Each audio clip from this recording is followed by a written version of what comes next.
আমি মোহাম্মদ শিহাবুদ্দিন, পল্লী চিকিৎসক। আমি কেমজানি পশ্চিমপাড়া আমার নিবাস। আমার ওই প্রতিবেশী গ্রামবাসী সালিশে তার মানে একটা সালিশ সমাধান করতে তার বিপক্ষে যাওয়াতে তার কিছু গ্রাম্য মাতব্বরগণ আমাদের 5 জন ভোটে দিছিল, ভোটের থেকে তাকে 10,000 টাকা জরিমানা ধার্য করছে। ওইটাই কেন্দ্র করে ও আবার দীর্ঘদিন ধরে আমার উপরে এরকম একটা আক্রোশ করতেছে যে সুযোগ পেলে মারবো। এরকম আমি গতকাল মাগরিবের নামাজের সময় ওই মসজিদে গেছি, মসজিদে যেয়ে আমাকে আক্রমণ করছে। করার পরে ওইখান থেকে আসার পথে আমাকে যে কবজা যখন করছে, অনেক মারধর করছে, আমি অজ্ঞান হয়ে পড়ছি। এখন এই ঘটনা হওয়ার পর এখন শুনতেছি যে ওরা একটা নাটক সাজাইতেছে, একটা মেয়ে দিয়ে মানে অন্য একটা কথাকে বাঁচার জন্য এখন অন্য ধরনের একটা বিকল্প মন্তব্য করতেছে। পূর্ব সূত্র থেকে সালিশকে কেন্দ্র করে অনেকদিন ধরে চেষ্টা করে বিভিন্ন ফাঁসানোর।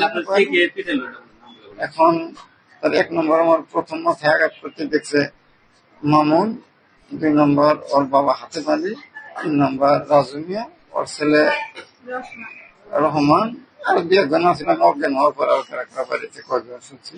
হ্যাঁ, দেশি অস্ত্র বিভিন্ন অস্ত্র দিয়ে মাথায় আমার এখন 22টা সিলাই আছে। এখন অনেক করছে অনেক। এখন আমি এখন সরকারের কাছে সঠিক বিচার দাবি করতেছি। অভিযোগ দায়ের করছি, এখনো যায় না তদন্ত করতে। অবশ্যই হুমকি দিতেছে। এবং কালকে আমাকে যখন আহত অবস্থায় গাড়ি দিয়ে আছে, ওই গাড়ির সামনে লাঠি সোটা নিয়ে দাঁড়ায় আছে, ওখানে আসতে দিব না, আরো মারবো, মেরে ফেলবো, এই ধরনের কথাতে পরে গ্রাম কিছু লোকজন ওদেরকে সরাই দেয়, তারপর আমাদেরকে আসতে দিতে। এখনো বাড়িতে শুনতেছি, খবর পাইতেছি আমাদেরকে আরো মেরে ফেলবে। এরকম কি করবো? হ্যাঁ, বয়ের বাড়ি ছাড়া আছে এখন। হ্যাঁ, অন্য লোক আপুরের বাড়িতে একটু লোকজন কম দাবি আমার দ্রুত বিচার দাবি করছে। আমার স্বামী শাহাবুদ্দিন, উনি পল্লী চিকিৎসক। মনে করেন যে উনি গ্রামের মধ্যে মাথা বইয়ে করেন, একটা সালিশকে কেন্দ্র করে মনে করেন ওরে অনেক ভয় ভীতি করে মারার জন্য। তারপরে মনে করেন হ্যাঁ, কালকে মাগরিবের নামাজ পড়তে গেছে মসজিদে, ওইখানে যায় সে ওকে মারছে,